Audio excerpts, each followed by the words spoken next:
Hey, Mary.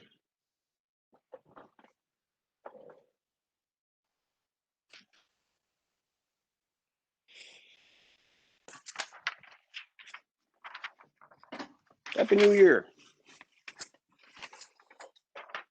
Happy New Year. How are things? How are you? I'm awesome. How are you? That's great, Mary. I'm Hey, all I have right. a question. I'm gonna check with the membership person how I upgrade or move my membership from a personal to corporate. Because just the workload right now, I'm not able to join in 100% of the time. But I do have somebody who will be a great addition. She's already part of Shop with a Cop. Okay. So who can you direct me to the right person for that? Yeah. Pat Groenwald is probably gonna has the best knowledge about the differences between a personal and a corporate membership. Just from my perspective, I would just say I sincerely appreciate you examining that option because of your lack of ability to come every week versus I'm out. I can't do this anymore. And I just want to tell you, I sincerely appreciate that. That's wonderful. Oh, sure. Yeah, Alan, you know her. It's Sophie. Oh, yeah. Okay. Nice. Alan, you know her, right? Sophie. Oh, yeah, I know her. Yeah. She's not as good so as she's you. gonna jump. Well, she's gonna jump in when I can't be here. So the light above my head is really annoying. I've been trying to fix the same thing. I've got the light just right over here, so I got the window open, but you can't see it. Hey, Brian Berg, how are you, my friend? Happy New Year. Very good. Happy New Year. Nice to see you, my man. Hey, Gary. Hey, No, Alan. he doesn't say that to me, Brian. Only to you. I'm making my way. I'm making my way. Okay, I know where I stand. I know how unimportant I am. Nice to see you, my friend Alan. My best to you and Chris, man. Yeah. Terry Park, Julie Langland, Gary Anderson. Hey, guys. Hey, Terry Park, Gary Anderson. I didn't get a response to you from this week's question. Ooh. I just sent it. Oh, gee, thanks a lot. How am I going to access it since I'm on my computer? It's email. Yeah, well, I can't get my email. We want me to just tell it to you? I'll tell it to you right now. Got it. All right. I couldn't think of anything good. I emailed Alan a picture of a shirt that my father-in-law got me, who always just gets borderline offensive, kind of not funny, but attempt at funny shirts, like a black shirt with like white writing on it. It's very strange. He's a weird guy, but I love him.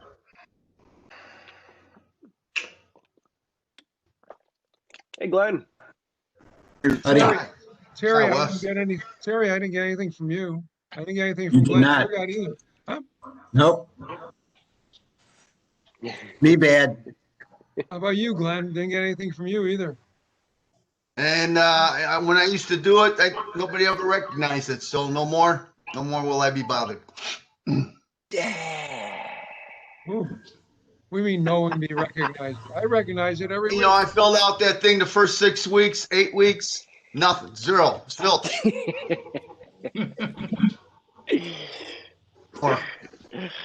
Tough crowd, Alan. Tough crowd.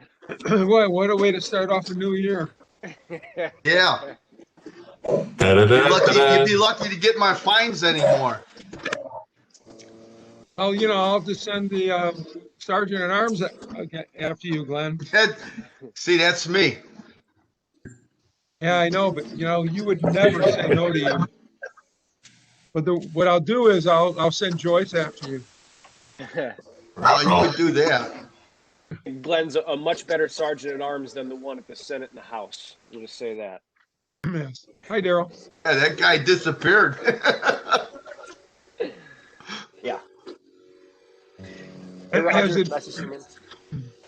Hey, Roger, can you hear me? I can. If any, is Mike Perkevich still around, or? Well, he is today, but he plans on not being around for the golf season. Okay, so he's out then. He's looking to move, yeah. So he's out. But, Mike, okay. I'll double check with him today. Yeah, but I think he's good. All right. 'Cause I got a notice from Parsons about that they're getting ready to send out, forms and all that stuff. Okay. You're gonna play next year? You'll be in. I'll be in, Wes will be in. I'd be happy to go every week this year if that works out. But if I don't want to take someone's place. Well, let's see what how many groups we got. Yeah. Timer for 10 minutes. Life is too short not to golf every weekend in the summer, though. Yeah, when it's only down to 20 weeks, you're right. Mm-hmm. Hey, I've Steve, got a ain't in that- solution. You guys in the winter, that want to golf in the winter, just saying. There you go. Hey, we can't see you. There, Mary. does anybody know who's writing the buzz today?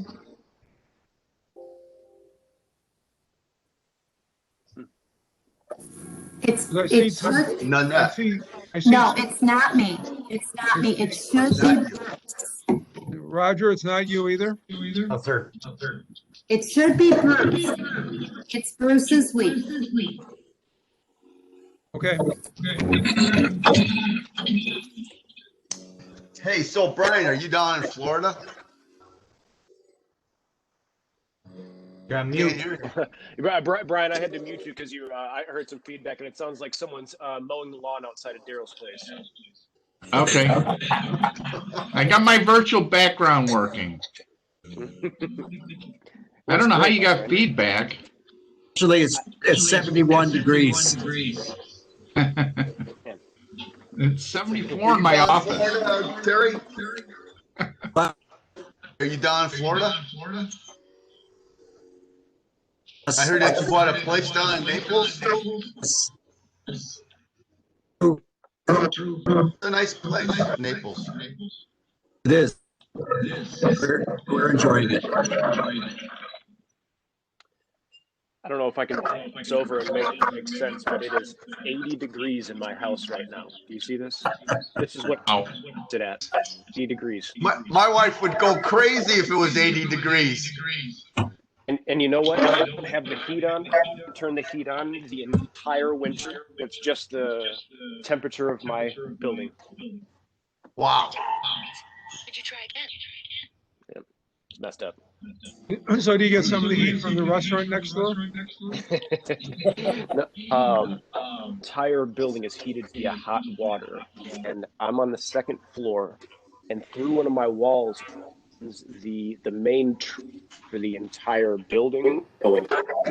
So I got this hot, like, I don't know, 6-inch wide group pipes that runs through and keeps my entire place 80 effing degrees now or in the summer, and I have to turn on my air conditioning in the winter.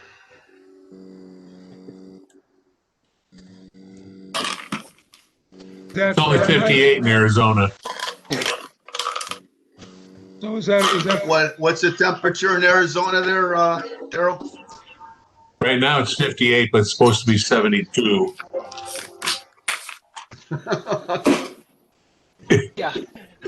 Well, I was just talking to Terry and, some of the other folks.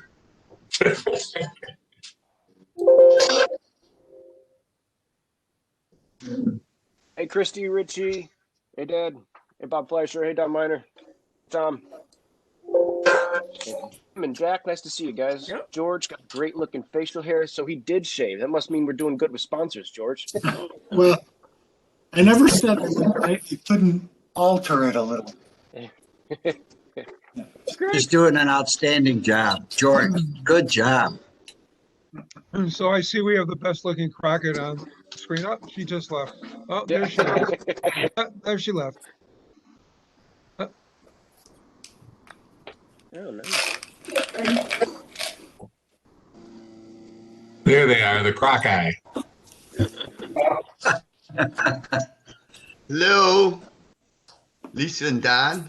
Hello. Happy New Year, everyone. Same to you. Lisa.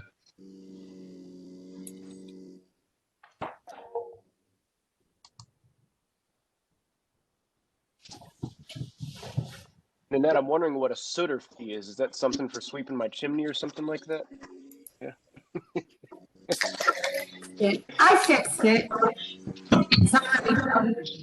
So how come Robert Fleischer shows up twice on the screen here?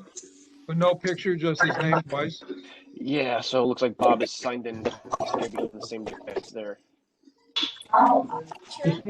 Technical problems. We'd love to see us. Bob, I'm going to help you in one of the two people you have on. We should make our own commercial like Progressive Insurance. It's a pretty good one.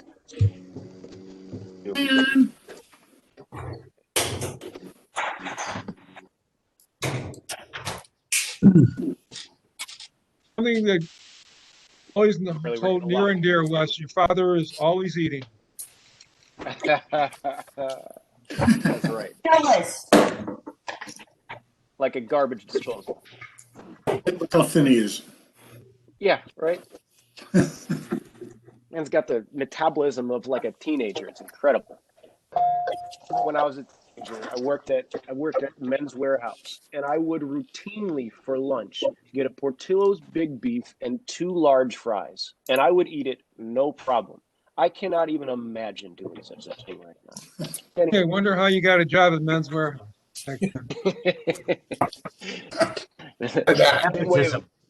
Yeah, right. Way Ivanka Trump did. Hi, Eddie. Hi, Glenn. Good to see you. Hello, Jack.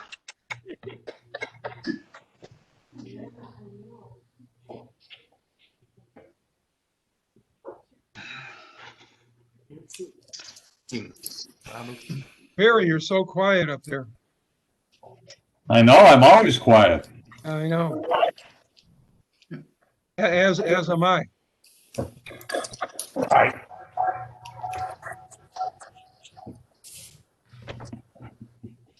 Hey, John Selke. Johnny. Good afternoon, everyone. Hi, John. What is Hayden's, John? John, what is Hayden? Excuse me? Your shirt, John. That shirt. Who's Hayden? That was our company supplier in the school for our athletic department. Nice. They gave you for buying some stuff from them, is that it? That was my retirement gift from them, yes. I wouldn't forget them. Hey, Mike Erickson, I like your mask. How you feeling, Michael? I'm doing just fine. Good. I'm glad to hear it. Good for you. This is a Christmas present. Only in 2020 would you get something like this. Oh, yeah. That's okay. Keep it on. Hey, Bob, can you give me a mic check? I just want to see if I got you here. I know you're in here, but just say something. Bob Keller. Thanks. Hey, Wes, can you hear me? I'm Keller. I do hear you, Bob, but I think I have 2 of you logged in again. So you have 2 windows open and you're logged in the meeting. Understand that, but I for whatever reason don't have video. Sorry, One Bob Fleischer is more than enough. I'm gonna kick.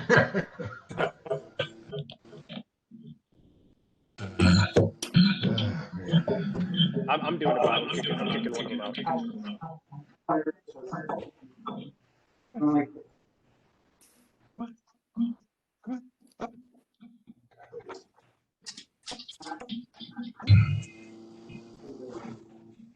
Bob Keller.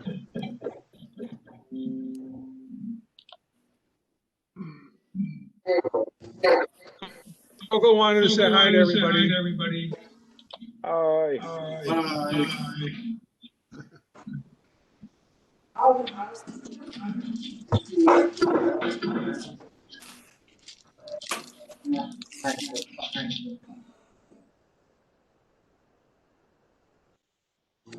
Lots of audio issues. Jody.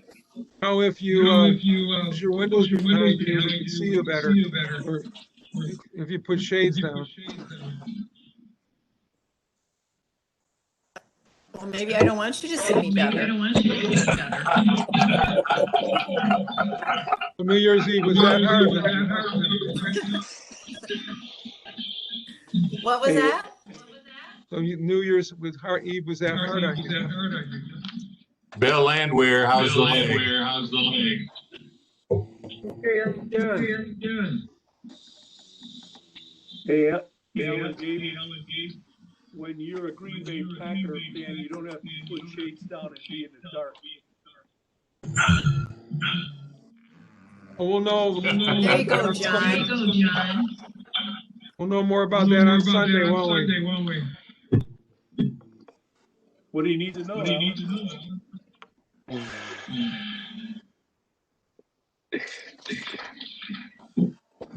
I don't know about you guys, but I had just about the worst audio I've had. Reverberation. Yeah, it's everybody's bouncing back and around.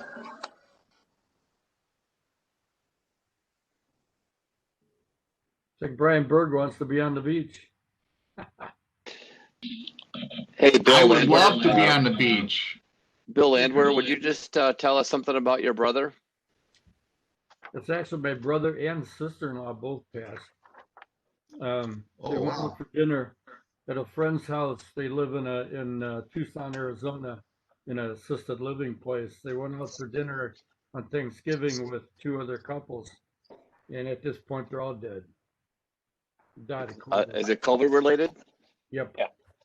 And can you just tell us something about your brother and sister-in-law that was special about them? They lived here in Arlington Heights for 25 years, and then they moved to Estes Park, Colorado, and ran a bed and breakfast up in the mountains for 10 years. Then they filled that and moved to a house that was way in the wilds of the mountains.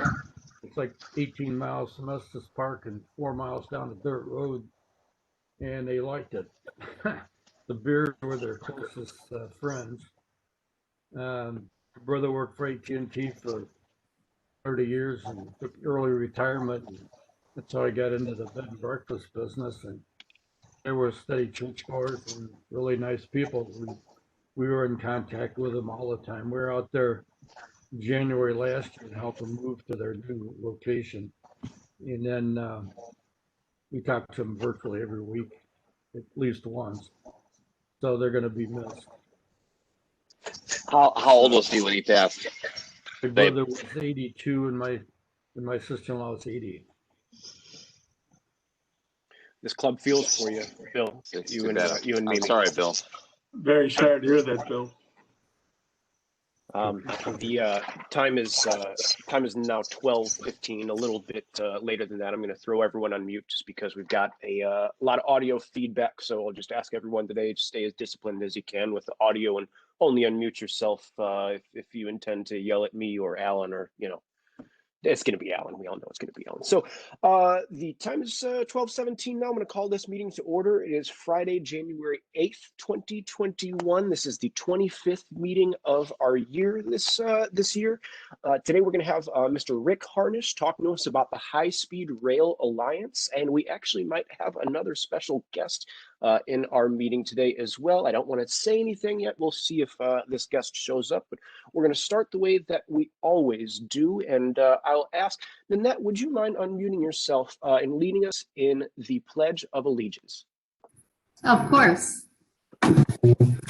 I pledge allegiance to the flag of the United States of America and to the republic for which it stands, one nation under God, indivisible, with liberty and justice for all. Thank you, Nanette. And I don't know, for everyone else, it takes on a bit of a different meaning for me this week. And Mary Sproul, I see you up on my screen. Is there any chance you wouldn't mind unmuting yourself, leading us in the four-way pact in the way I interact with others? Can you put it up on the screen for me? I'm in my car. It is on the screen. I'm sorry, Mary. No. You know what I'm having? I can't see it. swipe your screen. Right to left. It's all right. Yeah, it's not working. Okay, don't worry about it. I'll be happy to lead Sorry. this weekend. Thanks, Mary. We appreciate you being a part of the meeting anyway, Mary. Thank you. Four-way package. Yeah, I apologize. I don't have it memorized all the way. No problem. You will. I'll have the courage to tell the whole truth. I'll be kind in the way I tell it. I'll be fair and not seek selfish advantage. I'll have an open heart. Open heart and open mind. Thank you, guys. I want to introduce any guests that we have today, and I'm going to ask for some help looking around if anyone sees any guests for us to introduce. And I see that we have our speaker today, Mr. Rick Hainish, everyone. Rick is joining us. He's under the name there, William Porter. I think he's joining us from someone else's computer. But Rick, thank you so much for joining us. We appreciate having you here. Any other guests that we have looking around, and I don't see any. Oh, Rick, you're on mute. I'll go ahead and send a request to unmute yourself there. You might see a notification there on your screen. There you go. Hi, I'm William Porter. Rick's going to join us in a separate computer. Forgive me for misidentifying you, Mr. Porter, and thank you for joining us today. He'll be in shortly, I'm sure. Excellent. I'm pleased to be here, and thank you for the opportunity. Excellent. We appreciate having you. What a year the last 2 weeks has been. I know our country looks a lot different than the last time all of us met, which feels like way more than 3 weeks ago. I don't know about you guys, but I do know that we are officially in the second half of this year, and I intend for us to, this Rotary year, and I intend for us to both hit the ground running and sprint through the finish. It's not something that I intend to give up. We got a bunch of challenges in front of us to put together a classic that our club is going to be proud of this year in an incredibly challenging year. To start meeting again and do so safely with safety in mind, and to have fun again. I know everybody wants to end these things and be on to commiserating and being with one another again. So being able to do that. We got some challenges in front of us, and I'm glad heck to be here with all you guys to do it. On that, let's talk about some good news this week. And I found some good news stories, and it may have thought it might have been hard, but it wasn't too much. And you guys who are looking at the screen right now are going to see a picture of two penguins, a really cute picture of two penguins. And some of you might know this story already, but it came out right at the end of last year. This was a photograph shot by a German photographer that has won numerous awards, National Geographic and such. But it's the story of this photo that's really incredible. These two penguins, they're called... I can't see the name of the penguins, but they're the smallest penguins in the world. And this is taken in Melbourne. And they get together on these rocks in Melbourne and are tended to by a group of volunteers. And some of the volunteers are photographers. And the photographers have a rule that they can't use any flash photography. So it makes this picture even more incredible of these two penguins. The one on the left is a male, the one on the right is a female. The female, the gray-haired one, lost her partner many years back. So did the younger male on the left. And these two individual penguins had been seen to gather together every night to watch the lights in Melbourne. And you could see the one penguin putting his little flapper around the other one, and just says a lot about loss and what happened in 2020. And it's something that really tugged on my heartstrings, and I bet for you guys too. And not just that, this one, the story of a UPS driver, a dedicated UPS driver in Halsley, Virginia, who the neighborhood who he delivers to decided to honor him after delivering 200 packages a day the entire COVID era. The town lined up, got about 100 people lined up on either side of the street to celebrate this driver, held signs out for him. And you can see in this photo, he was well overcome with emotion. And his quote at the end, something that really made me happy. He said, "During the holiday season and during this pandemic, I like to remind everybody that a lot of people out here are a lot less fortunate than we are. Reach out and try to help somebody else during this holiday season." He said, "In the world, regardless of what's going on, people still genuinely care." This one I thought was great too, and well worthy of this club. And the last one, I don't think I could look at what happened this week and not mention something about it. And everybody who knows about Mr. Rogers. What did Mr. Rogers say to do when in times of crisis? He always said, "Look for the helpers." Right. This one really caught my eye. These two Senate staffers, during all that was going on the other day at the Senate, had the presence of mind and courage to go pick up the Electoral College votes that sat in the Senate, to bring them along with them when they evacuated, to make sure that everything stayed the way it should be. And the presence of mind and the courage that they had was something that really, really stuck with me as something that was truly American and necessary this week. Hope that stuff brought you some joy, because it did for me. And I'm hoping we can move into some happy dollars and see who is happy out there this week. It's been a couple of weeks, so we should have a darn good amount to share. I see Nanette. Go ahead first. Well, I wanted to say that I'm $5 happy. My mother turned 95 last Sunday, and she received, unfortunately not from Jim Fabrini, but my cousins from California sent her a cake made of flowers. It's just beautiful. The only downside is that she keeps asking me to cut it because she's not quite comprehending that it's not a real cake. But anyhow, it was just lovely. And I'm appreciative to my cousins, and just letting Jim, as a florist, please, somewhere on there, write not real. Because 95-year-old You can tell her from my experience. I've had to eat flowers that I've ordered too many of, and they're not very tasty. Okay. Right before it dies, I'm going to cut into it so she can maybe grasp. Anyhow, that's it. That's my happy dollars. That was a fabulous story, Nanette, and congratulations to your mom. And that's just a great story. Thanks for sharing it with us. Somebody else wave at me. Who else we got happy out there? I'm looking for some people waving. If not, I got some happy dollars too. I got 5 happy dollars this week, and I'm happy for 2 different things. First, I want to say I'm incredibly happy for the officers of this club, Tom Gosch, Pat Gronwald, Brian Berg, who all have, despite the fact that we were all on a 14-day break, answered dozens of emails, all of them related to Rotary, and have been working their tails off the entire time. To Brian and to Tom and to Pat, I appreciate you guys so very much for helping this club stay running like it does. So thank you guys. And my second part of Happy Dollars, we're you know what? I can't share this one. It's too much. I'll move it on. Any other happy dollars out there? Bill Landwehr and Rosemary Justin. Not yet, Bill. I can't hear you yet. Okay. There you go. I'm happy that both Mimi and I have been healthy all through this COVID fiasco, and we look forward to having a better year this year. Happy 5. Happy 5 to that. Rosemary. I have 8 happy dollars because my daughter and granddaughter flew in from Colorado for the holidays. None of us were able to see each other till we all got COVID tested, and I'm happy to report that we got 8 negative COVID tests, and we're all able to spend Christmas Eve, Christmas Day, and several days thereafter together. So I was very happy. Glad to hear that. Glad to hear you guys had a great time. That's wonderful. Wonderful, wonderful. I saw, I think John Selke, and I saw my dad as well. And Dad, you might need to unmute yourself, or have I'm trying to help with that. John, were you waving at us earlier too?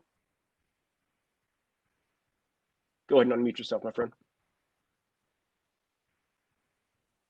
There we go. Yes, I am so very, very happy to be here healthy, just like Bill. But I would like to give 5 happy dollars because my granddaughter Ashley has arrived at Agnes Scott College in Decatur, Georgia, safely, and gone through all the preliminary testing, COVID testing and that, and she'll be down there now, and hopefully she'll enjoy her adult life. So very happy for her. Nice. We'll take that. Excellent. Dad, did you have anything too? Can I see anyone else? And Dad, you're muted, so I can't hear you, bud. I'm sorry. Yeah.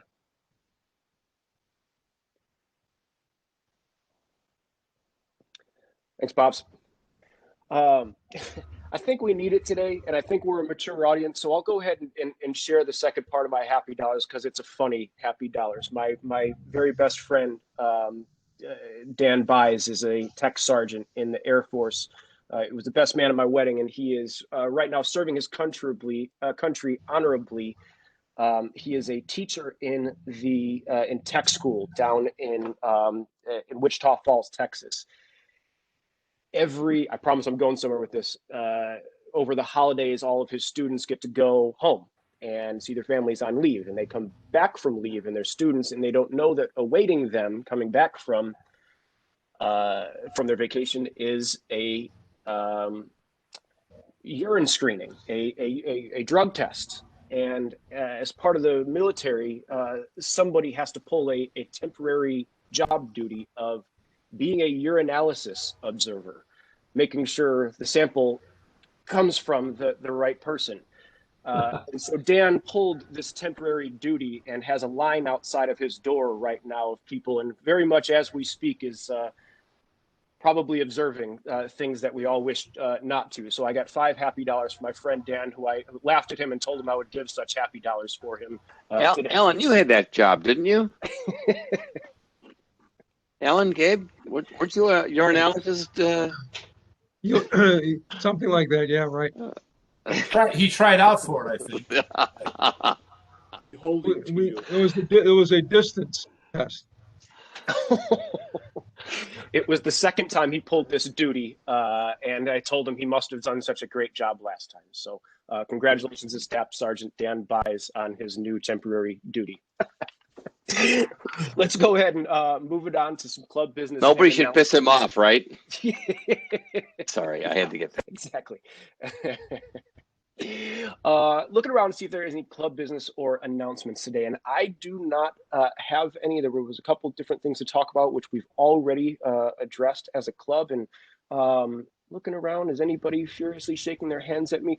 Gene, is there any chance I can get you to talk about what you emailed me about with the grant finishing? Sure. Thanks for the opportunity. So just to let everybody know, the grant was completed last month, so it ended on December 31st. We had a total of 30 students who were recipients of the ACE grant. All of them expressed their gratitude for the opportunity to be relieved for a few semesters of paying, the burden of paying, and that was allowed them to study and focus on their studies and not have to worry about having that second job or, keep all those hours at work. So they were really very appreciative of that. I don't have statistics on how many of them have gotten better jobs at this time. COVID really has wreaked havoc on those opportunities as it's wreaked havoc on everything else in our lives. But I do know that you can never miss with having more education. So if they haven't gotten a new job, now or the next couple of months, certainly they will down the line. And we have made a difference in their lives and their family lives. And ACE2 continues the whole process. That's awesome. And thank you also to Tom Gosch, who's putting in the chat. Tom, could you describe what you put in there for everyone? Yeah, Pat Gronwald, I don't see her on here, but I know there she is looking for mentors for the ACE2. They've got 31 students, which means that they need at least 31 people, Rotarians or spouses of Rotarians in there. So you can contact her directly if you have specific questions, or her email address is in there as well. Just say me. I'll do it. So go for it. Just to make sure you were not volunteering Mimi Landwehr. No? Okay. Thank you, Tom. I could. I mean, she's qualified. She's definitely qualified. Thank you, Tom. Any other club business or announcements to talk about? And if not, Tom, you're up next for Queen of Hearts. Anybody else furiously waving at me? Seeing none, we'll go ahead and move out. George Panopoulos. Sorry, go ahead, George.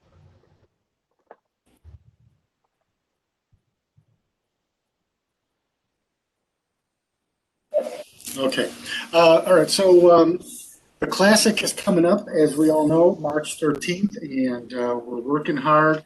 We need help with sponsors, and one of the ways Wes's very own mom, Lisa, volunteered to help go after corporations in the Schaumburg-Hoffman area. And so if any Rotarians know of contact people at some of the larger companies or even auto dealerships, pretty much the businesses that have really never been too much a part of our club. All we're asking for is contact information if you have it. And Lisa and myself and a few other people will be glad to reach out to them and make the ask. But yeah, I was very happy to see that she's very excited about helping so that we can raise as much as we can here. Thank you, George. Hey, Julie, you got something too? Nice to see you. Sorry. Yeah, I'm sorry. I didn't have my video on earlier. My apologies for that. But anyways, I did wave and then didn't understand why you didn't say, oh, Julie, but my fault, of course. Anyway, speaking of the Classic, on a lighter note, I do think that we're going to be able to release our virtual tickets or our online tickets this weekend. We are this close, literally. I thought we would have had this done before the holidays, guys. I truly apologize. There is just a lot that needs to be done behind the scenes to do this entirely virtual.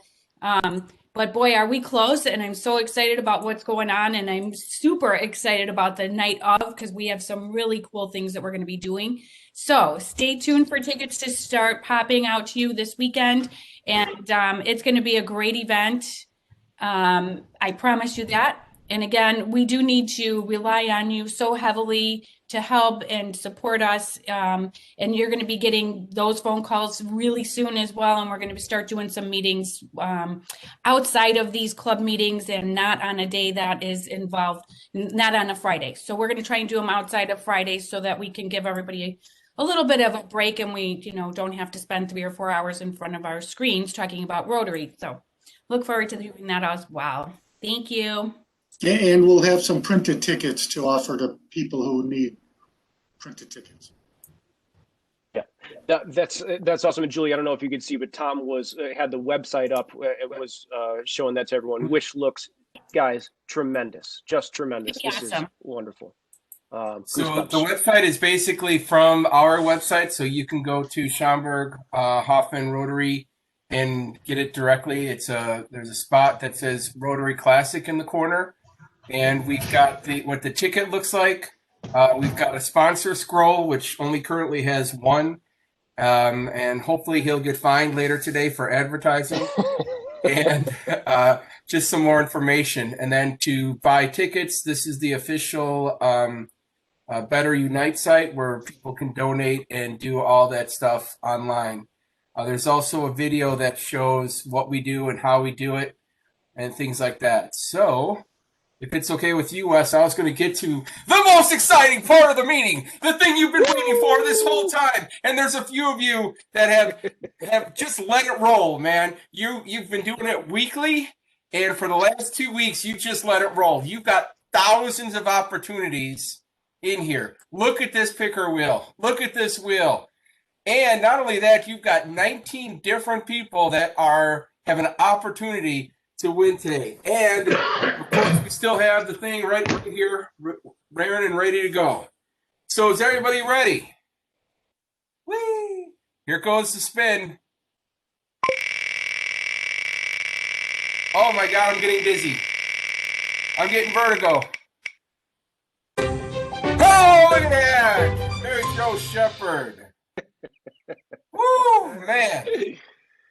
And it's actually kind of funny because I don't think she was one of the ones that let it roll for a couple weeks. So we got some very, very disappointed people here that have invested a lot into this week. But Mary Jo, you have got these choices here.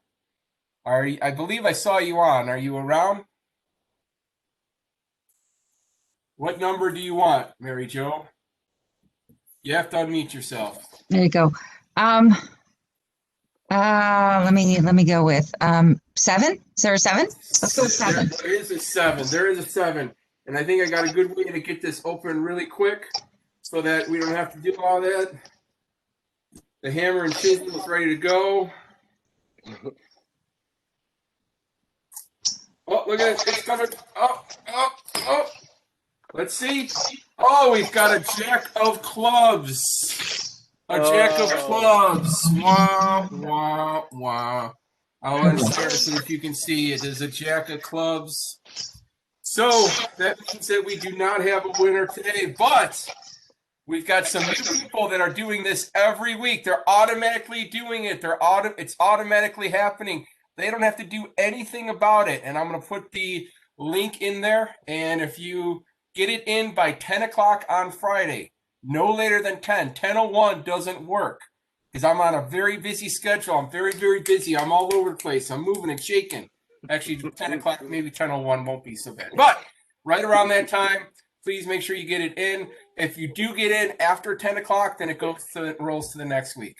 So that's all I got. Thank you much. That's just pure entertainment, man. That's pure entertainment. This is what you tune in for every week. That was a lot of fun, Tom Ghost. Thank you, my friend. And it rolls on, and we're going to keep going.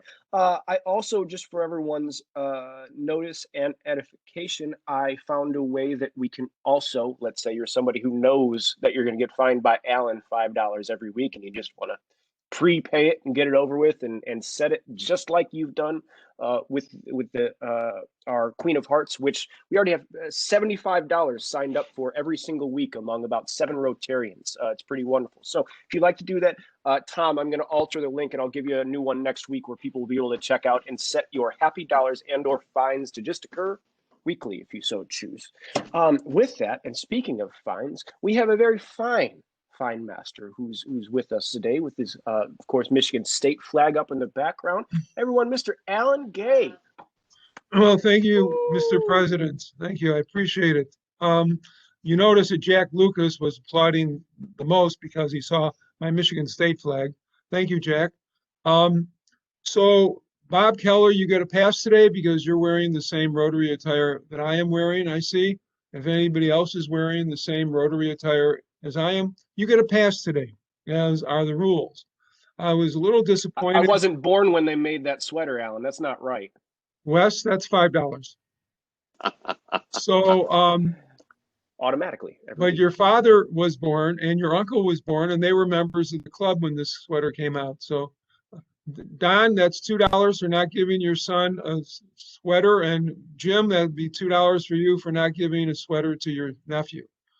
Moving right along, I was very disappointed that we had so few entries this week. Glenn Jurgot didn't submit one because he is angry that we didn't use his, and some other people, Terry Park didn't do it. So if you did not submit an entry, that'll be $2. One of the things that I feel is very important, reaching out to fellow Rotarians. So if you did not reach out to a fellow Rotarian since our last meeting for something other than Rotary, that'll be $4 because it's been 4 weeks. If you're not wearing a pin, that'll be $2. If you were late, that'll be $2. Also, we are in 2021, and I know all of us have done this. If you have written the year 2020, when you wrote something down for this year instead of 2021, pay $2. Now, the responses were, even though there weren't a lot, I got some what I thought were some very interesting ones and some funny ones. The funniest ones usually were short. Jody Benjamin's response was, "Dear Santa, define good." Don Crockett, "Hi, Santa. Before I explain, what do you know already?" Can you tell that we have some sort of a theme here? Jeans was what a lot of us have been going, a lot of people have been going through because of the shutdown. "The buttons on my jeans have started social distancing from each other."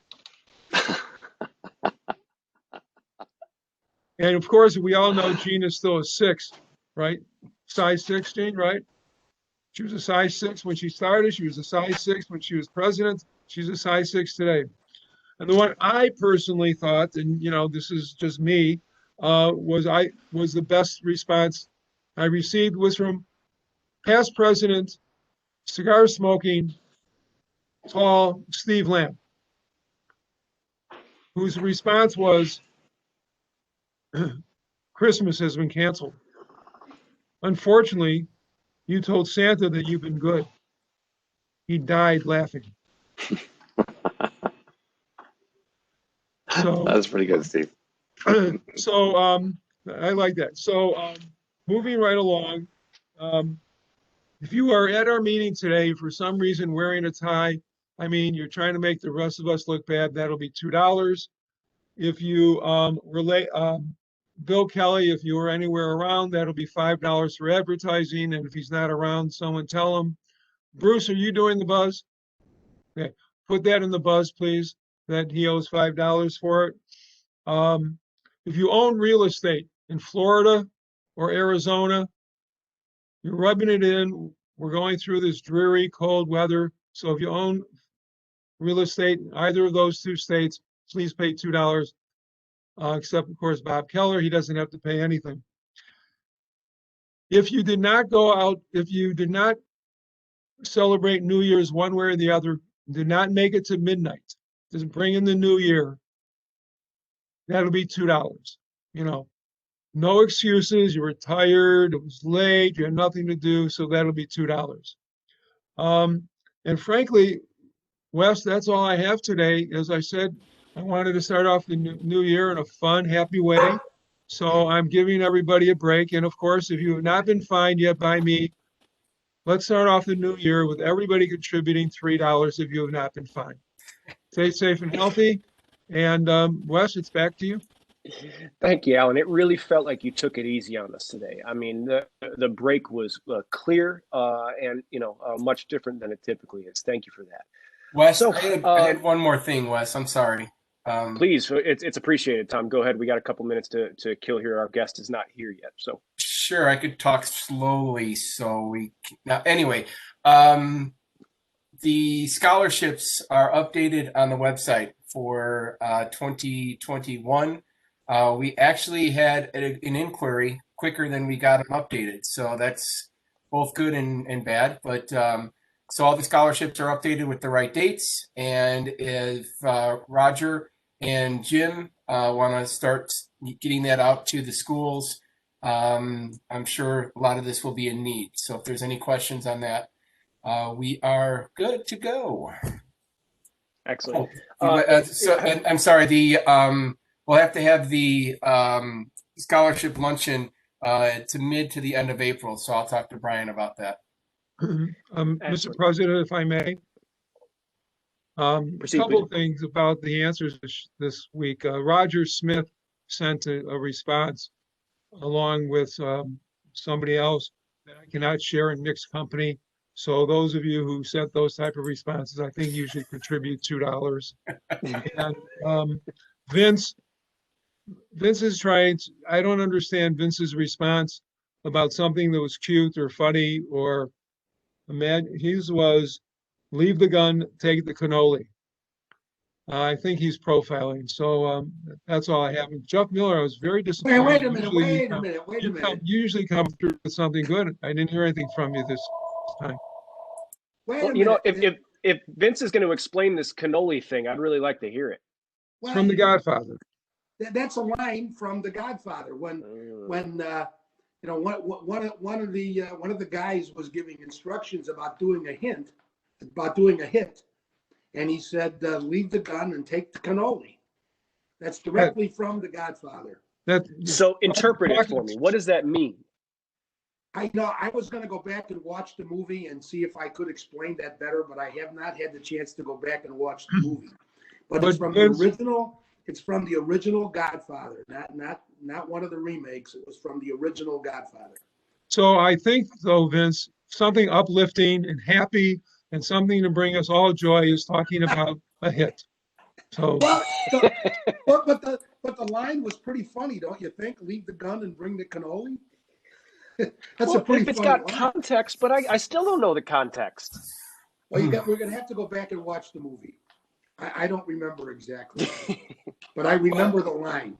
I think we know why they said it in the movie, Vince. We're just looking for the application to this particular question today. That's all. Well, I'm going to defend Vince because The Godfather and The Godfather 2 were on both Christmas Eve and New Year's Eve all day long. And every time I tuned in, it was that saying. So maybe Vince did the same thing where, he's flipping around trying to find some football or something like that. And then he sees a couple of Dagos saying, hey, leave the gun, take the cannoli. Okay, but where does Santa Claus come in? I'm just not sure. That's the guy that said it was really fat. Okay. Well, you know what? You guys aren't letting me get a word in edgewise here. Alan's question was, something funny. And I thought that was pretty funny. Yeah, and as we said, talking about someone getting killed is really funny, Vince. Well, no, somebody getting killed isn't funny, but the line. Anyway, thank you all for taking the meeting into this really strange place. I appreciate that very much. Looking around, do I see Bob Fleischer? Can you unmute yourself and give me a mic check to see if you're here? Bob Fleischer, who I've already seen before. There you are, Bob. I just sent an unmute request to. All right, can you hear me now? I can hear you and I can see you loud and clear. It looks like you got a new computer or something, Bob. It's beautiful. And since I see that our speaker is here, Bob, I'll ask you to do an introduction if that's all right. Is our speaker here? I saw him. Yes, Mr. Hainish. Okay, so we have Rick Harnish giving us a nice story on the history of high-speed rail, and we appreciate him speaking to us, and you're on. Excellent, Bob. Thank you. I assume that you can hear me. I bought a new remote yes, sir, loud and clear. Camera, but it didn't lock in. And let me see if so can you see a picture of a train, a bullet train? In one moment, we should be able to. It's still loading. I can see that you're on a Mac and you have a PowerPoint loaded up. It looks like it's just loading a photo for us. I can see the point logo in the top left, though. Okay, so this works different. Zoom. I thought I had used WebEx before, and apparently not. Go ahead and go to the bottom when you hit share. Share your screen itself if you can. Just hit screen rather than share PowerPoint. And if not, Rick, worst case scenario, if you just shoot me an email with this presentation, I can put it up for you.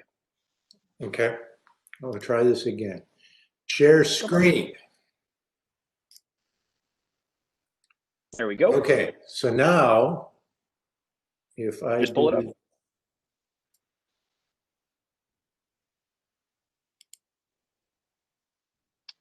Put a window on the right there. Oh, here. Okay. Now does it look like you're seeing a bullet train and a sign saying Reconnecting America? Yes, sir. Excellent. Thank you for the patience there. So I am Rick Harnish. I'm the Executive Director of the High Speed Rail Association. We're a 501c3 nonprofit. We have three basic program areas. One is research, where we work to be the most knowledgeable independent voice in understanding the benefits of building high-speed rail and the next steps that policymakers can take to get there. Our second program is education, and this is part of that program where we help people understand those things. And then the third is organizing, where we help provide the tools for folks like yourselves to work with state and federal leaders to make it happen. We're in this because we believe and know that if we were to invest heavily in railroads, and when I say railroads or high-speed rail, I want to emphasize that we're talking about a multifaceted network with different kinds of trains doing different jobs in different places. But this network will create stronger communities in several ways. One, by allowing people to see each other more often, so that, because things just happen better when they're there in person. So we've got, our major universities are hundreds of miles out in the country. Our financial firms are maybe downtown or near the Woodfield Mall. We're just really spread out, and our families are spread out.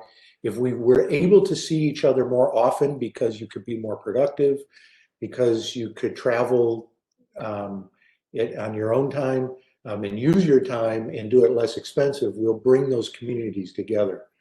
In the process, we'll lower carbon emissions, with transportation being the biggest contributor to carbon emissions. This is an opportunity to really dramatically change that. And in the process, we will reduce government spending, because the infrastructure you need to do this is less expensive than providing the parking lots and the long roads. And trains have the benefit of you can actually talk to each other face to face while you're traveling. And here's some folks traveling at about 200 miles an hour, actually sitting down and talking to each other. And you can do that on a train because they're much more efficient than driving. So our policies have driven us the other way.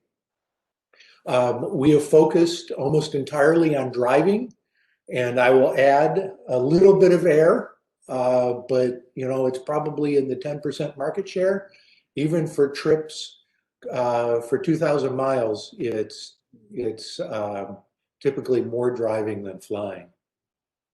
And it really has come at a large cost and a huge environmental impact. And if you look at this picture, we estimate that the folks on that metro train, there are more people on that one train, than there are in the cars that you see on the outbound lanes of the Kennedy. And our visitors to this region probably aren't used to dealing with this kind of traffic and don't want to have to deal with it. So if we made it easier for them to get here without a car, they might visit us more often and spend their money more often. But on that same note, we've got this huge asset that is in our region that we need to protect and grow. And the ability to go to O'Hare and basically get anywhere in the world within one or a connecting flight, and this is nonstops internationally. I want to be clear, intercontinentally, nonstops pre-COVID, but we're still very strong in these sorts of connections. And this is an investment. We need to make it easier for people to get to O'Hare so that they can take these big planes, so that there's enough volume to make sure that these planes stay there and the ones that aren't there come back. And trains can play a major role in that. What makes trains different is actually as simple as the wheel.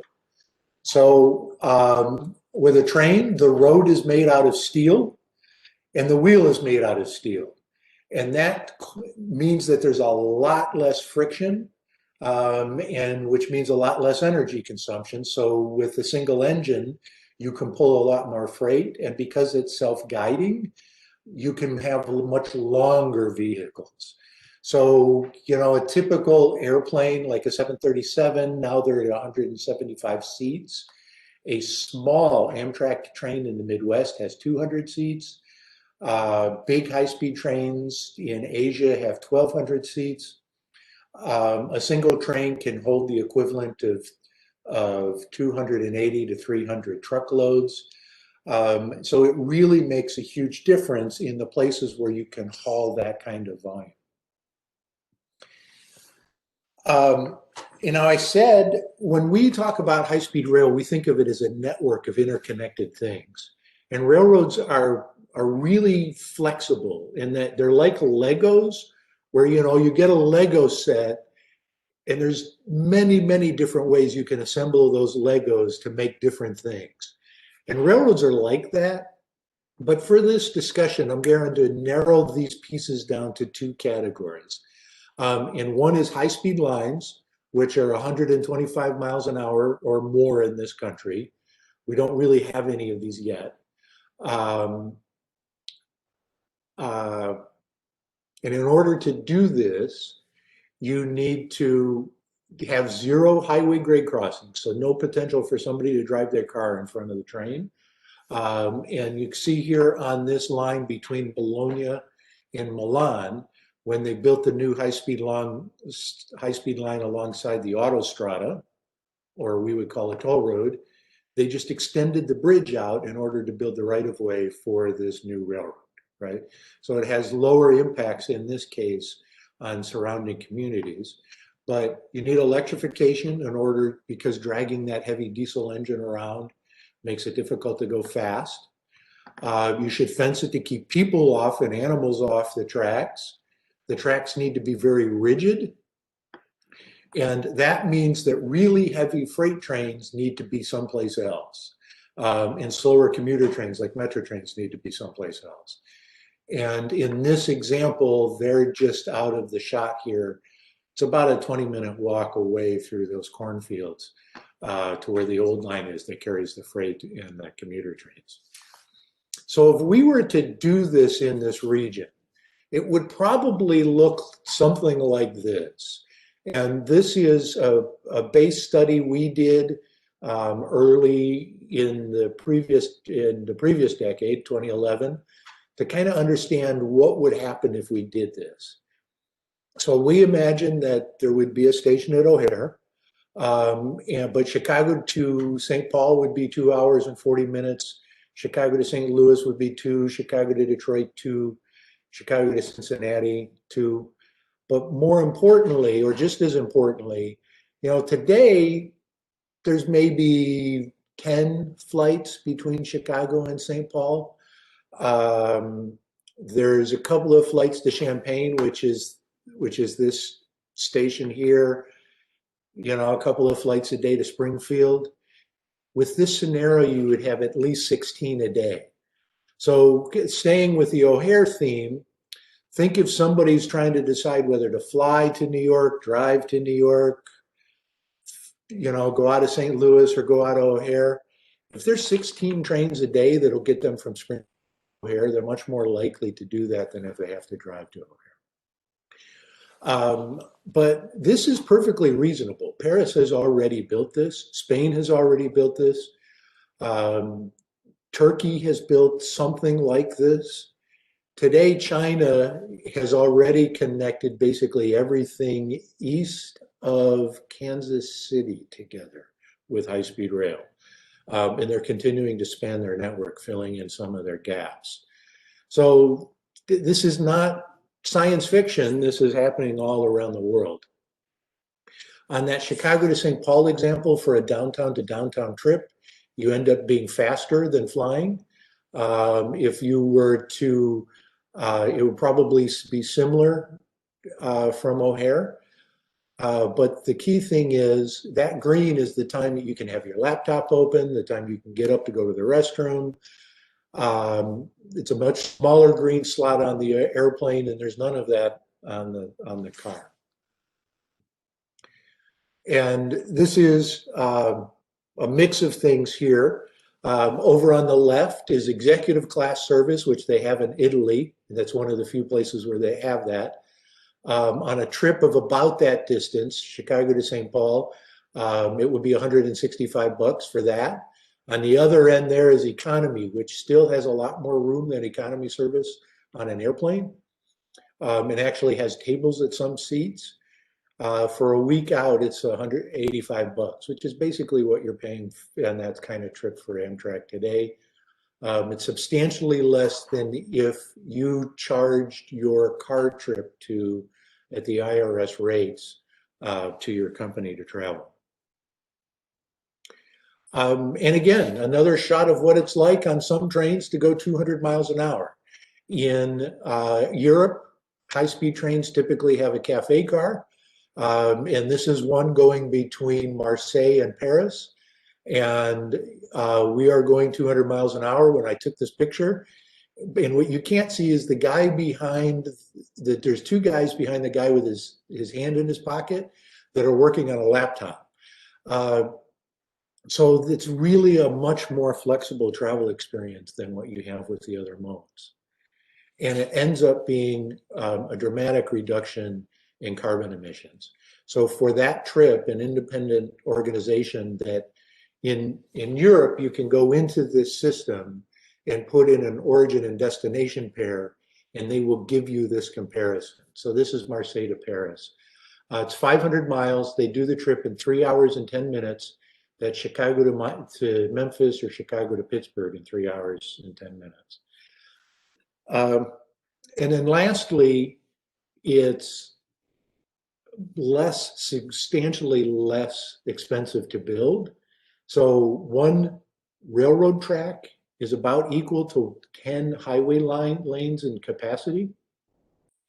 So it's a substantially less land footprint, also substantially less pollution from the oil drippings from cars, noise pollution, land use issues, all of that.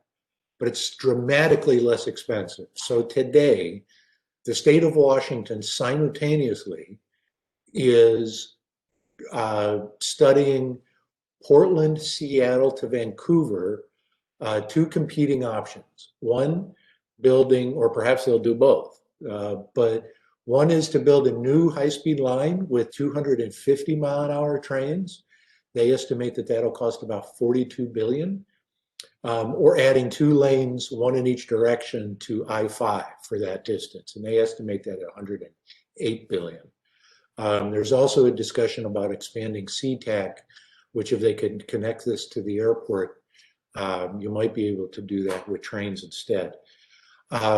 So it's a substantially lower cost, but then the add-on benefits to this, because people are coming into smaller towns, like in these smaller stops, they're coming in without their cars, which means you need to spend less on parking, which means that land that right now is being used for parking could have buildings on it, which means you could have higher real estate taxes, which means our local communities are, that parking lot, if you converted it to commercial or residential use, would generate more revenue for the city, which makes the finances of the local cities more viable.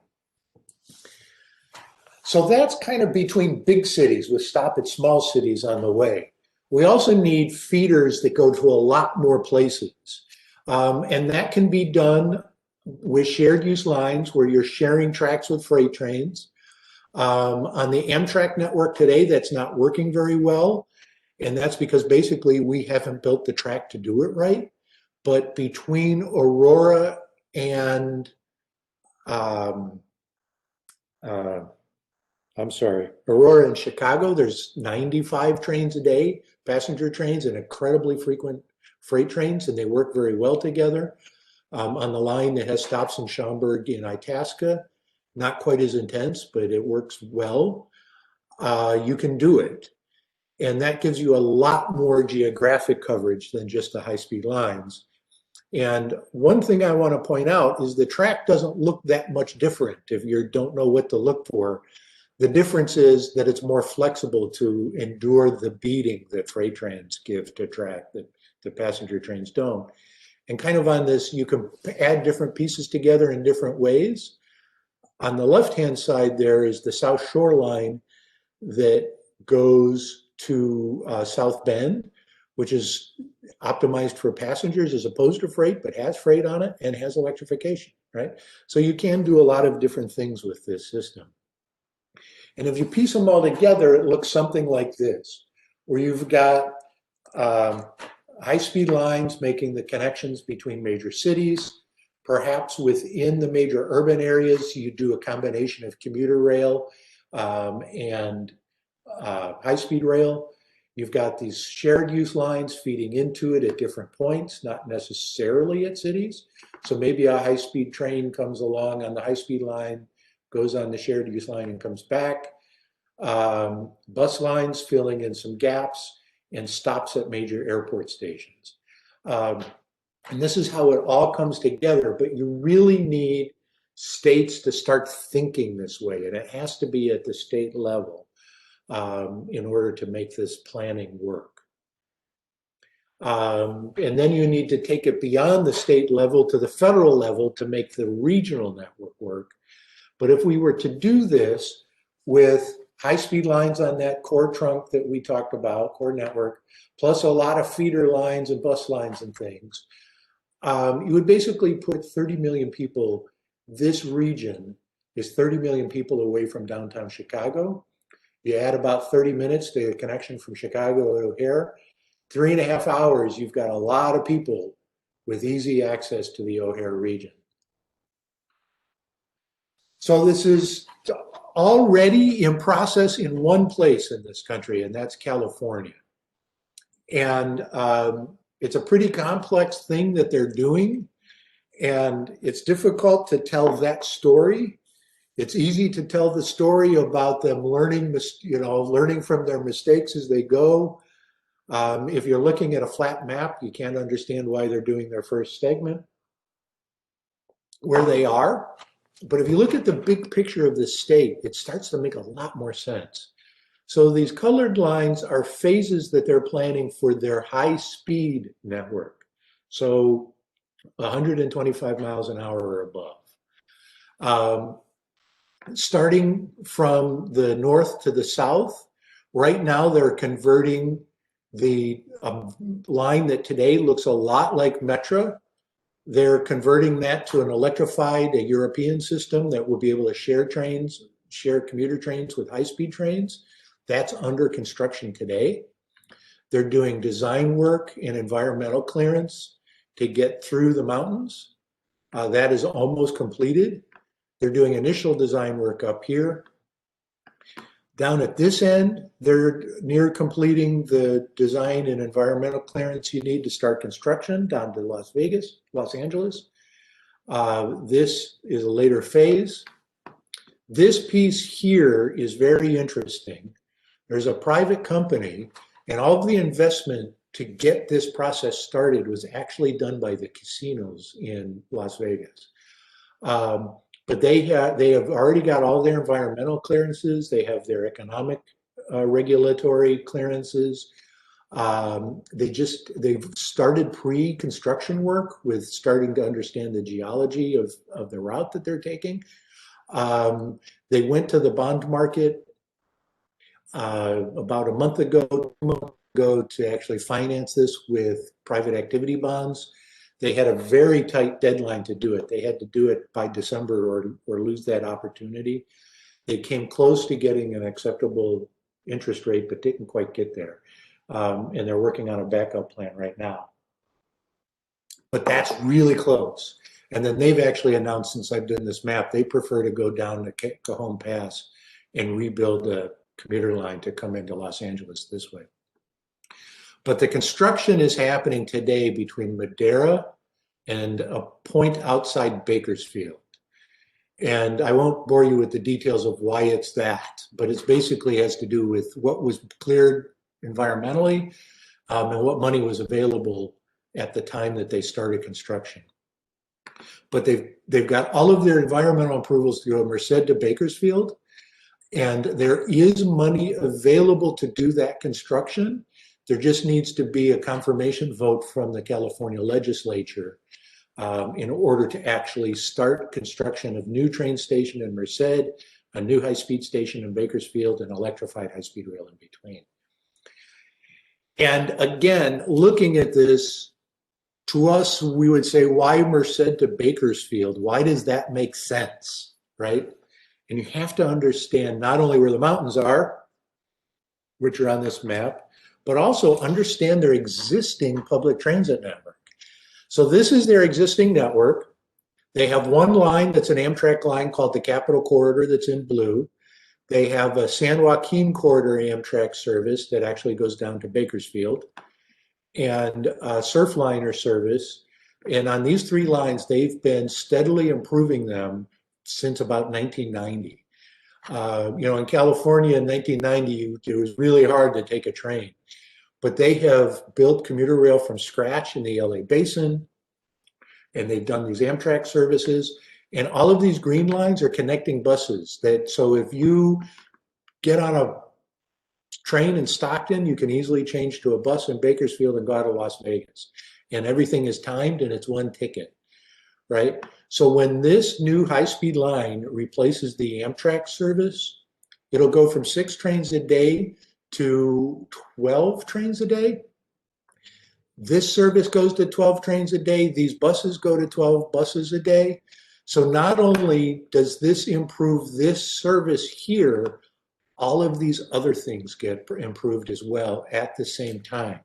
And there's an interesting thing that happens. If you look at that statewide network, adding the high-speed line doubles the people who are riding it.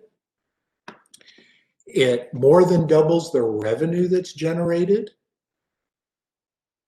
And the interesting thing is, this is what the state is paying to operate that network of train and buses today. The cost actually goes down on an annual basis. And then each of these segments that I talked about adds to the network and makes the network even better. And that's what we should be planning in the Midwest. We should figure out what the phasing for that is, how we get that process started, how we finance it. We really need to get that process started. We have some ideas, and I want to talk to you about a couple of those ideas that are probably pretty relevant to Schaumburg. This is a picture taken at Dusseldorf Airport. And if you get off the plane, you can go get a people mover from the terminal. You can take that people mover past a big parking lot to a train station. And in my case, I did that. I flew to Dusseldorf, and then I took a high-speed train to Berlin that I caught at this station. So it's happening today. Over on the right-hand side, there's a commuter train, high-speed train there in the middle. It's interesting, Dusseldorf also has a station connected directly to the terminals for trains that go to downtown. So you can do either. That train on the right will go downtown, and there's also trains that start at Dusseldorf Airport and go downtown. And that's incredibly relevant to O'Hare. So what we envision or would hope for is something like this. So Terminal 5 is being expanded today. Delta will move over there. That's fantastic. Right? And there will be a new hotel complex there. The state is designing a new Terminal 2. Excellent plan, right? We are in the process of finishing. And when I say we, I'm a Chicago resident, so I am guaranteeing the bonds that are paying for all of this. New runways, this is fantastic. This parking lot out here that has recently opened up is the exciting opportunity. So we're not necessarily sure this is the route that the trains going to downtown should take, like in that Dusseldorf example. There's a couple of ways to do it. But for going downtown for an express train, that should definitely be in the middle. But out here, the commuter trains, the high-speed trains, the Amtrak trains from downstate should be out here. And that's because you've got rental cars, you've got parking, you've got the hotel shuttles, you've got Pace buses, Greyhound buses, not Greyhound yet, Van Gulder buses. So imagine if there was a train station here, you could drive to here, park your car, and get on a train to Springfield. And do it throughout the day, not just those couple of planes a day that fly to Springfield today. And for a lot less money than the sometimes $500 one-way plane ticket that you got. Or better yet, the toll road could open up a new exit at, I'm sorry, I forgot the name of the road, so that the buses that serve down the bus terminal just south of Schaumburg Mall could go straight into this terminal. That's an exciting opportunity for me, in my view. And there's already a metro station there. We just build a more robust one. And that's what it might look like. We did this just as a concept to kind of show the point. We were told by aviation, they actually designed it so that you could have a walkway at this level that would go through and connect with the people mover. Not ideal. I wish the city would have put the people mover on this side, but the commissioner didn't believe in trains when the train station was built. But this is a huge, huge opportunity to really change things, and not just for connections to downstate, but for commuter rail as well. So this is the existing Metra network and Amtrak network combined. So here's the Amtrak trains going down to Springfield, the trains, Metra trains to Aurora and Amtrak out west, right? You've got the North Central Metra trains coming in and stopping at O'Hare today. You could run a train from Barrington in, maybe. It's difficult to do, but come around from the Itasca and Schaumburg station in, maybe. Bus line coming along the toll road directly into that. This becomes a real center point for a new transportation network centered around O'Hare. And we have figured out a way, and there's actually some folks working on a more detailed design on how you could run Metra trains to the south side. So it would be much easier to get on a train, say, in Hyde Park and take it to the airport. It's just our concept at the point, but I think it's a good one. So in order to get there, what do we need to do immediately? I haven't talked about this much yet, but we've got a real challenge because Metra, prior to COVID, was really 90% of their business was taking people from suburban parking lots to their job downtown. That business went away in March. We need to figure out as a region how to make Metra much more than that, so that half of their business is suburb to suburb, midday, so that the peaks, it's really expensive to provide that peak hour single direction service. If you could take those assets and spread them out throughout the day, you get a lot more people on the train serving many more different purposes. We need to figure out how to do that. And we need to, as a region, invest heavily in modern trains. Some of Amtrak's or Metra's trains that are running today were actually built in 1956. That's just unacceptable. So that's one thing that we need to get underway in a much more aggressive way. We need the state to put together an integrated plan like California has done, and really start to figure these things out. And somebody needs to take responsibility for figuring out the railroad connections to O'Hare. And that might be led by IDOT, might be led by the city. Those are the three things the state needs to do. We have opportunities this year to make some big changes at the federal level. Two things will definitely happen. One is Congress will vote to either extend or change the big picture rules about how we do transportation in this country. The current law that governs transportation policy is called the FAST Act. It expired last September and it was extended by a year. So the debate about what our future transportation network looks like is happening right now. The second is every year Congress votes to spend money. This year they basically extended the previous years for the normal appropriation. But there were two emergency spending bills that we did in this past year, and there's talk about having one this year. And you know, we got some money to preserve Metra and PACE service in both of those emergency appropriations. That's exciting, and to preserve Amtrak. This most recent one had money to preserve intercity bus service. I'm excited about that. You know, confirming that airlines are in fact public transit. We got two emergency appropriations for airlines this year. Excellent. But these are processes that if we have a big group of people getting involved, we can really influence in a different direction. So if you'd like to get involved, our website, highspeed rail or hsrail.org has a petition that you can sign that not only will it add to the more than 7,000 people who have already signed it, add your voice to those, but it'll put you on our newsletter list so that you can stay in touch with what's happening and get alerts on what you can do to help be involved. And I'm sharing, so I need to stop, right? You got it. That was absolutely fabulous. Thank you very much. If it's all right with you, we'll open it up to questions if there are any. I'm looking to see if there are any hands or anyone wants to. Yeah, I see a couple. Glenn Garlick, go ahead.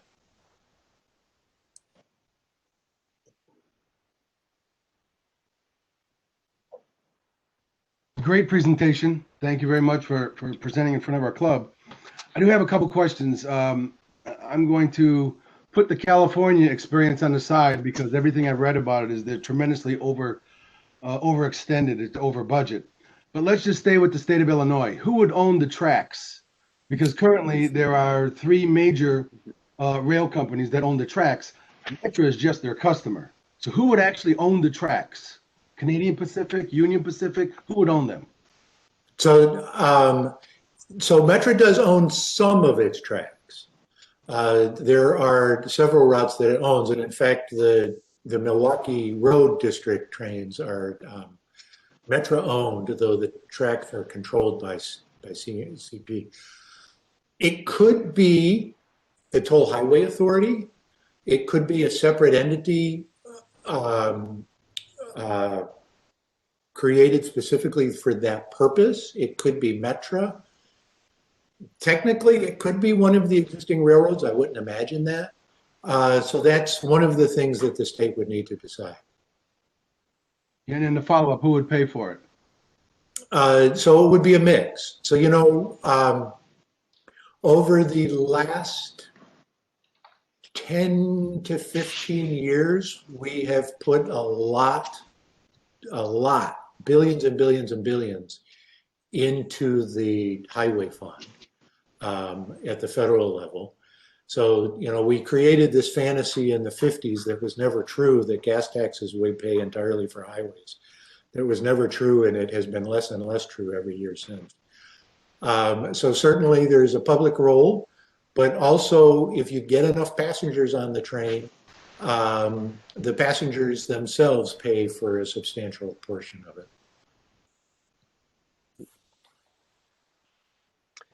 Any other questions? Looking around to see if anyone's waving furiously. Vince and Bruce Topke. Vince, go ahead and unmute yourself, buddy. You turned off your video, but. You know, I live out in the suburban area in Arlington Heights. And, you know, of course, the rail lines run right through our towns out here, Arlington Heights, Mount Prospect, Barrington. And, you know, during normal times, before COVID, you drive past any of the parking lots around the train station, and you would be hard pressed to find a parking space, you know, anytime after 8 o'clock in the morning. So if this were to take place, and you would, you know, increase the use of the trains in the middle of the day, so people could take a, you know, high-speed train instead of a Metro train somewhere and catch it in one of these train stations out here, how would you solve the parking problem out here? Well, one, there are lots of stations that still have walkable activity around them. And there are many suburbs that have been aggressive in putting that kind of activity right next to the train station. So this would generate more of that. And that's part of that, creating a stronger tax base for local communities. Another is that this would help support better transit service in many places. And there's always Uber and bicycles, and in some cases expand parking as well. Question. With the road network the way it is out here, I love trains and I love the idea of getting around at high speed, but there are so many roads in the suburban grid, and in Chicago it's even denser. How could you run a 125-mile-an-hour train through these areas? Wouldn't the cost of bridging all of those intersections eliminate the financial efficiencies that are available otherwise by this kind of a train setup? Now remember, Seattle is incredibly dense, right? Dense in a suburban sense, not dense. And that cost estimate includes that, right? And we did it. We created a nationwide network of high-speed highways. We've already done it, and we continue as a country to build those highways. But it's not as wide as a highway. So it's a matter of what we decide to invest our funds in. Mr. President, George Panopoulos had a question he put on the chat board. Yeah, so if I can answer that, you know, there is proposals out there called Hyperloop, where they would dig these narrow bore tunnels and run maglev trains at high speed through these very, very long tunnels. And boy, it looks good on paper, doesn't it? It sounds exciting. But, you know, if you look at the longest tunnels in the world today, they're water tunnels. The Delaware Aqueduct is 85 miles long. You don't get to transportation tunnels until you're down around the Beijing subway at 35 miles. And then the longest railroad tunnel is the Gothard Tunnel at about 25 miles. So tunnels are very, very difficult is basically the answer. And then you still have to pay attention to what's above. You can't just tunnel under anything. So it looks good in the surface, but probably isn't quite as practical as the promoters are suggesting. Thank you, Alan, for drawing my attention to that, and thank you for that answer. We probably got time for just one or two more questions left. Anyone else want to raise anything? As somebody who just recently traveled from Chicago down to New Orleans in one of the private first class cabins on an Amtrak, I can say that's the way to travel, man. That's how you do it. A lot of fun there. Rick Harnish, everyone. Excuse me. Thank you, Rick. We appreciate it. Thank you. Thank you very much for having me. I really appreciate it. That was just tremendous, and it follows in a pattern of tremendous speakers that have been arranged for us by Bob Fleischer, and we have a bunch more coming up in the next couple of weeks that appear to be just as wonderful. The reason I say this is our friend Roger Smith reminded me that it is these that are opportunities for you to show off your club to others. And bring people to this club who otherwise would not have had exposure to us, and say, I've got a great speaker to show you, and they certainly will be coming up over the next couple of weeks. So take every opportunity that you can to invite people to take their lunch break during their Friday and have some lunch with us and enjoy some great speakers, with our sincere thanks to Bob Fleischer and Rick Harnish for a great speech today. Thank you. We're going to end our meeting today the way that we always do, with the four-way test of the things that we think, say, and do. Could I ask Daryl Moon, would you mind unmuting yourself and leading us in the four-way test? The four-way test of the things we think, say, or do. First, is it the truth? Is it fair to all concerned? Will it build better friendships? Will it Is be it beneficial to all concerned? Just like every week, let's remind everyone that Rotary opens opportunities. Thank you, everyone. Bing. Hi, Wes. Nice job. Thank you, guys. Nice to see you all again. Really, really nice. Remember that all of our meetings are up on YouTube at the link that Tom set at the bottom. So if you want to see this speech and for our great speaker today, you'll have a place to go back and see your speech as well. Hey, Wes. Sir. I'll forward an email. Bruce Dopke was running late. Once you get it uploaded, can you send Bruce Dopke the link to the recording for today? I'll forward it to you. I got it. No problem. Bye, guys. Thank you, guys. Later. Have a wonderful weekend. Just want to say Happy New Year to everybody. Happy New Year, Vince. Bill, you and Mimi and our thoughts. Yes. Take care. Cheers to you. Good job.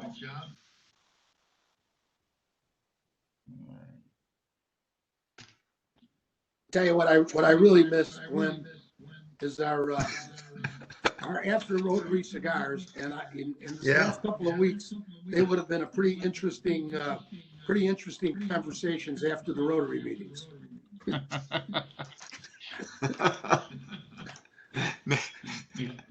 Yes, they would.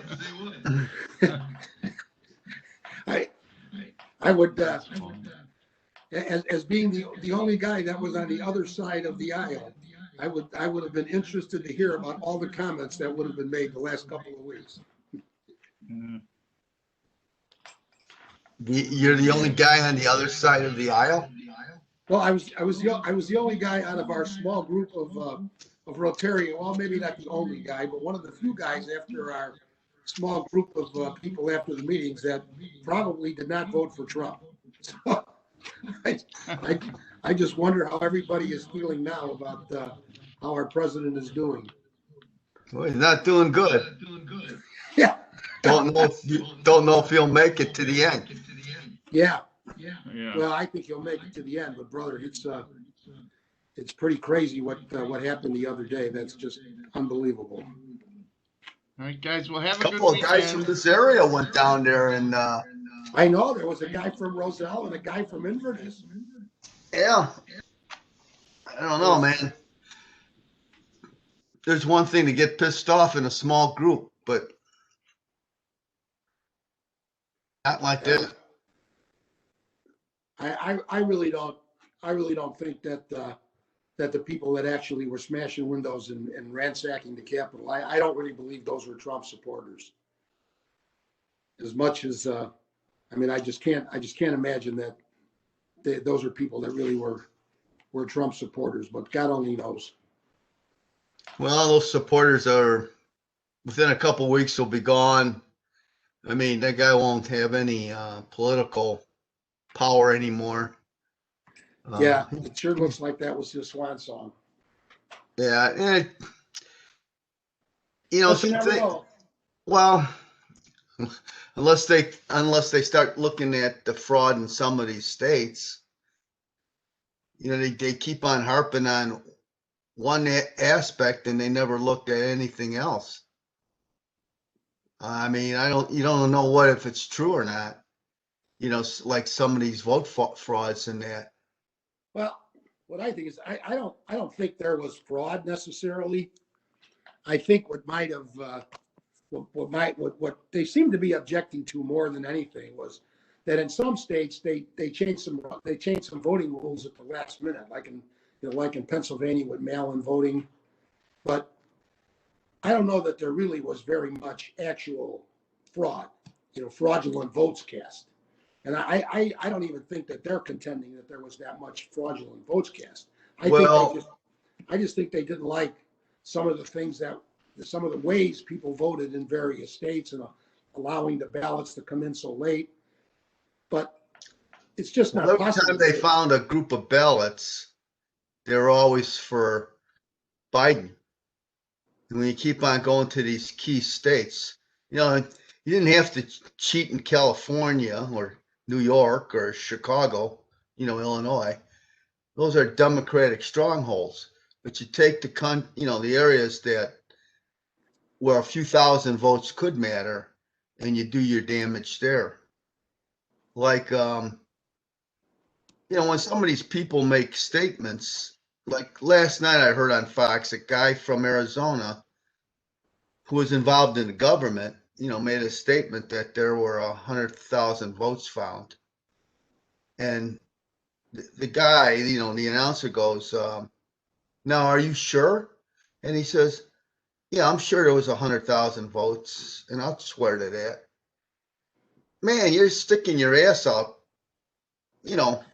pretty much. But everybody dismisses, statements like that. But I wonder though, Glenn, if that guy really had that kind of information, if he would have brought that to a legitimate law enforcement outfit, why wouldn't they have taken that evidence and presented it in a court? Well, first of all, I guess they had court cases, and it's what you were complaining about in the court cases. And if a judge sits there and looks at something and says, I'm not going to look at it, you're SOL. Unless you could take those votes and put them on a show or, some type of TV outlet and say, well, here they are. 1, 2, who's going to give you those votes? Yeah, but why wouldn't they do that? I guess my question. I don't know. If they were to bring those, if that guy would take those 100 evidence or physically take those 100,000 votes to Fox News, they would put that on the air in a heartbeat. So, well, maybe he couldn't get to them. Well, see, that's the thing. I mean, I just think there was a lot of things said, but not much that you could prove. And from my experience, I was an election judge probably at least 10 times. And when you work in a polling place, it is unbelievably hard to cast any ballots that aren't legitimate. I mean, you can't imagine. Well, I'll tell you what, I worked in one to gather up, to close out a polling place. And this is many, many years ago, and I'm sure things have changed. But for some reason, to get an accurate count, we got the ballots in our hand and we're reading them like this.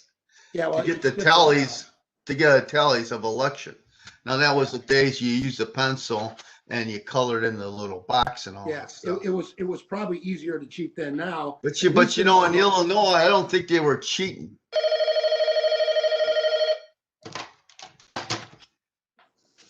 God, today I think I almost got hacked, and not my phone, but guy in our village that's in charge of transportation sent out an email, and I picked it up off the phone, and it's got these numbers on it. It says called, and nobody answered, and I going, what the hell is this all about? So I call him back, and the guy got hacked. Oh, geez. Yeah, well, we had a problem with my wife's email this morning. We had to check her email. I got a notice from Eddie's company that my wife's email was discovered on the dark web. Ooh. So we went in and changed her password, which is a monumental job these days. But anyway, I just in today's. I just wish it was all done and over. Hey, Biden's the president. Let's move on. Let's just can live with it. Yeah, it's over now. I mean, I don't know what else he can do now, but it's done now. But boy, I tell you, it was really pretty crazy. I wonder if he's pardoning himself and everybody else that was in there. How much more crazy they're going to get? Yeah, well, they say he's trying to pardon himself. He wants to do that. I don't know how far they're going to go. I mean, I think they should just let the guy get the hell out of there and leave him alone. Well, first, they can't. They don't have enough time to impeach him. They can impeach him, but it ain't going to do no good. And the only other thing is that 25th Amendment. Maybe that's got more loopholes in it. Well, I guess I just read, just as I was right before I got on the meeting here, I just read that Pence is extremely pissed off because during this whole episode, Trump never inquired once about where was Vice President Pence and how's he doing. so Pence, those guys were all hiding in a room. Yeah, but I guess Pence thought he should have been. Trump should have been worried about where he was, and Trump didn't. I guess he wasn't worried. Oh well. Oh, I got to get going. I got to sign a check for Gary. All right. I got to hunt him down. So I don't know. Maybe we should talk next week. Give a call. Yeah, that'd be good. Well, Happy New Year to you and your family. Everybody's okay? Yep, everybody's okay. Good. Excited to hear about Bill Landwehr. What about Bill Landwehr? Well, that his brother and sister-in-law died. I heard about his brother. Well, his sister-in-law died too. They lived in Arizona. What, of COVID? Yeah.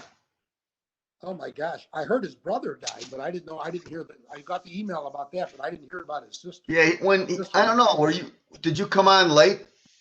Yes, I did. So anyway, somebody says, well, Bill, how are you doing? And Bill says, well, you know, it was not only my brother, it was my sister-in-law too. Oh my God. And he says they lived in Arizona. Sounded like in a remote part, or maybe in an area where it was assisted living, because they were both in their 80s. And I guess they had dinner with some other people for Thanksgiving, and all of them died, he said. Holy shit. Wow. Yeah. I came on about 5 minutes late, so I didn't hear that. All right. Well, I'll let you go. All right. And you take of care. yourself. Say hello to Barb and everything, and You do the we'll same. get to talk sometime soon. Okay. Okay. Take Bye-bye. care. Where am I at here?